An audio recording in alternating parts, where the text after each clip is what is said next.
बिस्मिल्लाहिर्रहमानिर्रहीम। मैं हूँ मोहम्मद सईद और आप देख रहे हैं खुशी ऑफिशियल। आज मैं बना रहा हूँ भरे हुए करेले। इसके लिए हमें किस चीज़ की ज़रूरत है? 1 किलो करेले हैं। हमने इसको इस तरह चाक करके इसके अंदर का मटेरियल निकाल लिया है। अंदर का मटेरियल निकालने के बाद हमने इसको नमक लगा के 2 घंटे के लिए रख दिया था और अभी निचोड़ के ये रेडी हो गए हैं बनने के लिए। इसके बाकी मसालों में क्या है?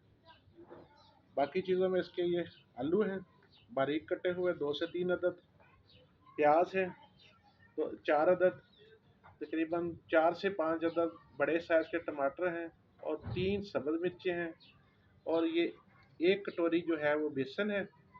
इसके मसालों में क्या है? नमक, ज़ीरा, हल्दी, सुरख मिर्च और ये जो है कश्मीरी मिर्च, और इसके अलावा है 1 अदद जो है लेमन जाएगा। इसमें खटास ज़रूरी है, उससे इसका जो है वो टेस्ट बनता है। तो ये सारे मसाले मिक्स करने के बाद बेसन के अंदर तो हम इसके अंदर भर लेंगे। इसके अंदर भरने के बाद इसके ऊपर ये ना धागा लपेट देंगे। धागा लपेटने के बाद इस तरह इनको फिर हम जो है एक कढ़ाई के अंदर डीप ऑयल के अंदर हल्की आंच पे 1.5 से 2 घंटे तक पकाएंगे। तो ये बहुत ही मज़े के आपके जो है वो भरे हुए करेले तैयार हो जाएंगे। आप भी इस तरह तैयार करें और फिर कमेंट्स बॉक्स पे लिखें कि आपके भरे हुए करेले किस तरह के तैयार हुए। वस्सलाम।